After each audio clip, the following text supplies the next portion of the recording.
Assalamualaikum warahmatullahi wabarakatuh. Selamat pagi dan semangat pagi. Pada tutorial kali ini kita akan bahas bagaimana menyiapkan ujian, ya. Bagaimana menyiapkan ujian online berbasis LMS Moodle. Tentu eh, langkah pertama kita masuk ke edit mode, posisinya sudah dalam bentuk edit mode. Kemudian di bagian tab course kita turun, kita tambahkan satu aktivitas. Nah, misalnya ini uji pemahaman, ya. Saya akan tambahkan aktivitas quiz, ya. Kita akan tambahkan aktivitas quiz. Quiz. Nah, ini quiz. Jadi kalau di tutorial sebelumnya kita bahas terkait bagaimana membuat soal. Nah, sekarang kita bahas bagaimana menyiapkan soal, ya. Jadi kalau di dalam siklus ujian, tahapan sekarang adalah tahapan menyiapkan map soal, ya, menyiapkan map soalnya. Perlakuan soal itu seperti apa. Nah, ini tahapannya. Nah, asumsi kita sudah memiliki soal di bank soal. Sebelumnya soalnya sudah kita buat. Nah, sekarang di sini map soal ini, kita asumsikan ini map soal. Map soal ini akan saya beri nama uji pemahaman. Nah, kalau dia ujian tengah semester, penilaian akhir semester, dan sudah silahkan saja, atau sumatif, ya. Nah, cuma di sini saya beri nama uji pemahaman. Deskripsinya di bagian bawah sini, silahkan kerjakan dengan serius dan sungguh-sungguh. Misalnya seperti itu.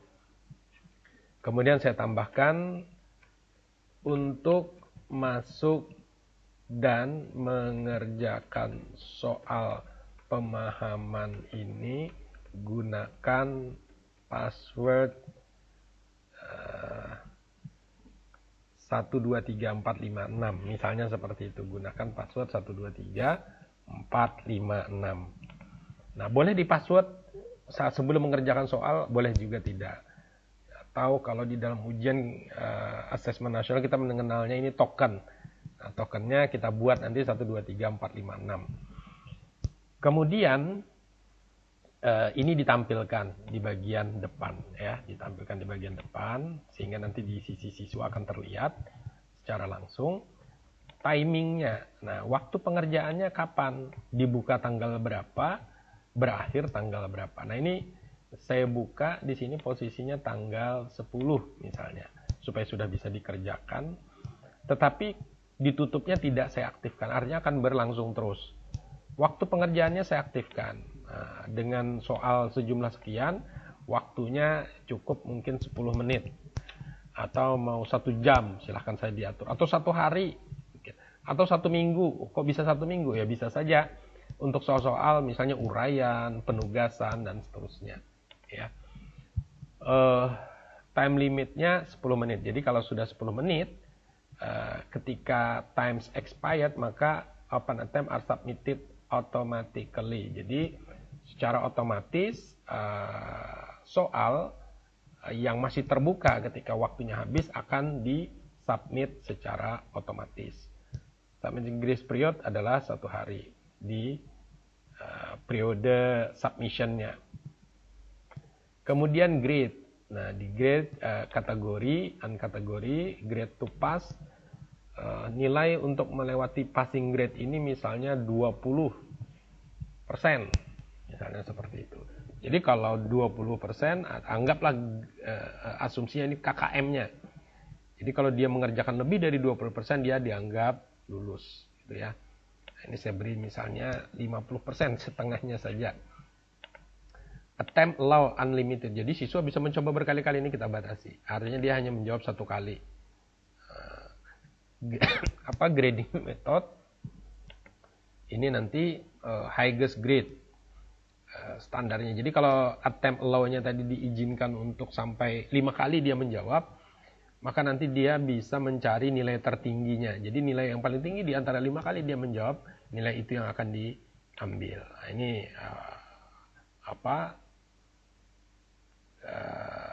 pilihannya. Last attempt artinya hasil yang terakhir. Nah, ini kita ambil highest grade. Attempt allow-nya hanya 1 kali, artinya dia hanya diizinkan 1 kali untuk menjawab kesempatan kuis tersebut atau ujian tersebut atau uji pemahaman tersebut dengan grade to password. Grade to pass melewatinya 50%, artinya harus benar 50%. Layoutnya tampil di setiap halaman itu 1 pertanyaan, boleh 2 pertanyaan. Jadi di setiap halaman 2 pertanyaan, tetapi di sini 1 pertanyaan saja ya, 1 pertanyaan. Jadi tampilnya 1 pertanyaan, 1 pertanyaan, 1 pertanyaan. Kemudian question behavior shuffle within question. Apakah akan diacak? Yes. How question behave? Differ feedback. Di sini ada adaptive mode dan adaptive mode no penalty. Adaptive mode ini terkait dengan diferensiasi sebenarnya. Jadi siswa akan menerima soal yang berbeda dengan sesuai dengan kemampuannya masing-masing. Nah, kita differ feedback saja yang standar. Review option, untuk review optionnya during attempt ini saya matikan semua. Kemudian immediately after-nya, after quiz close, ini juga saya matikan. Oke. Nah, kemudian di sini the attempt, tanda specific feedback, right answer, 3 itu saja. Di sini saya matikan, marknya ada, tandai, dan seterusnya. 3 seperti itu. Appearance, show user picture, decimal. Save exam browser ini kalau kita aktifkan nanti siswa diminta untuk menggunakan exam browser yang bisa di-download nanti aplikasinya. Inti dari save exam browser ini untuk mengunci. Jadi siswa nanti ketika membuka browser dia nggak bisa beralih, tab browsernya itu dikunci. Jadi dia tidak bisa beralih ke aplikasi lain ya. Nah, disinilah kuncinya tadi, extra restrict-nya yang tadi kita beri 1, 2, 3, 4, 5, 6. Jadi ini di password atau tokennya 1, 2, 3, 4, 5, 6. Oke. Kemudian over feedback-nya tetap common module setting restricted access.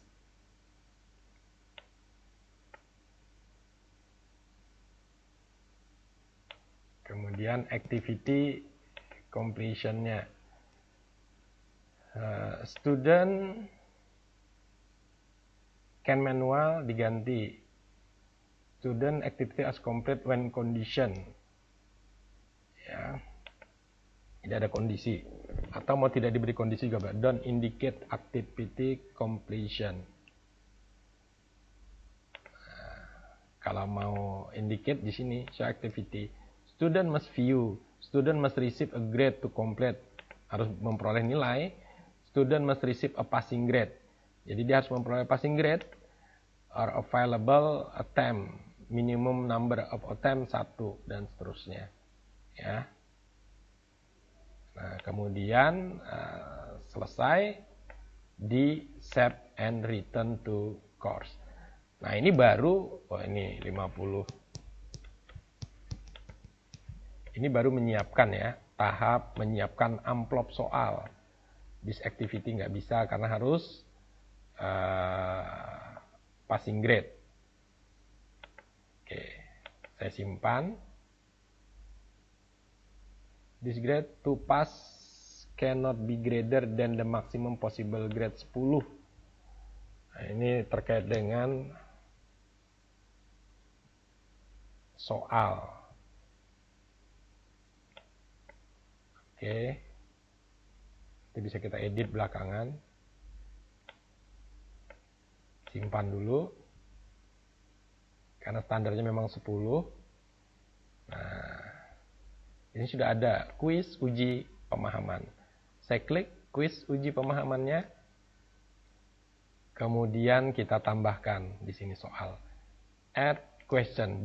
No question have been add. Jadi belum ada pertanyaan sebenarnya di amplop ini. Jadi di amplop ujian itu belum dimasukkan soal, paket soalnya. Sekarang kita masukkan soalnya. Add question. Nah, add question ada tiga cara. Nah, ini maksimum grade-nya saya naikkan jadi 100 supaya nanti rata-ratanya bisa dinaikkan jadi 100 ya. Tadi kan 10 ya batasannya. Nah, di sini shuffle nanti pertanyaannya diacak. Kemudian add.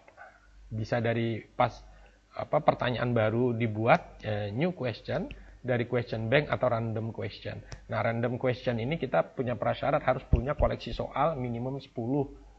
Nanti kita bisa ngerandom dari setiap pokok bahasan. Pokok bahasan A diambil 10 soal, pokok bahasan B diambil 10 soal, pokok bahasan C diambil 10 soal, dan seterusnya. Itu kalau kita, artinya diambil 1 soal dari 10 soal itu. Kita mau mengujikan,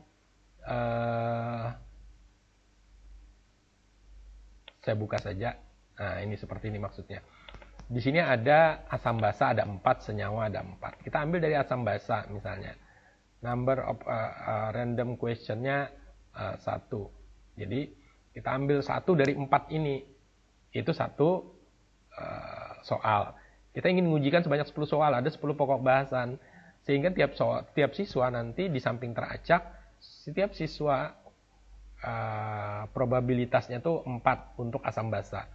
Jadi tiap orang kemungkinan ada sama, bisa jadi berbeda menerima soalnya ya. Ini kalau kita ambil dari random question dari bank soal. Nah, di sini saya ambil static soal saja dari question bank langsung.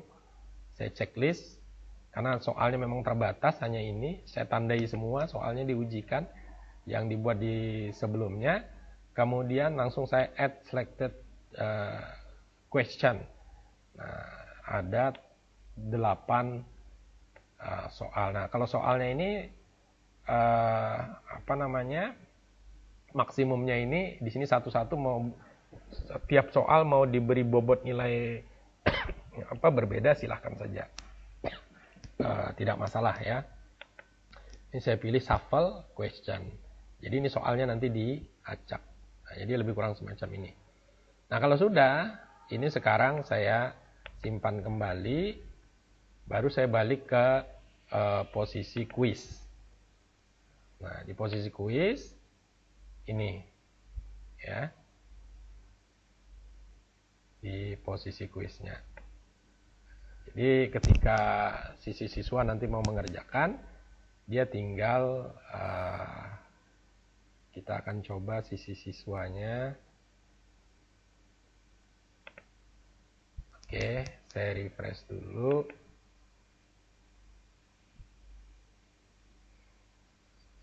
Nah, ini ketambahan kuis. Nah, ini uji pemahaman. Saya klik uji pemahaman sebagai siswa. Nah, di sini minta dimasukkan kata sandi. Kata sandinya adalah 1, 2, 3, 4, 5, 6. Saya klik kerjakan kuis 1, 2, 3, 4, 5, 6. Mestinya password 1, 2, 3, 4, 5, 6 tidak ditanam di sini ya, tetapi nanti pada saat ujian baru dikasih tahu passwordnya adalah ini, tokennya adalah ini ya.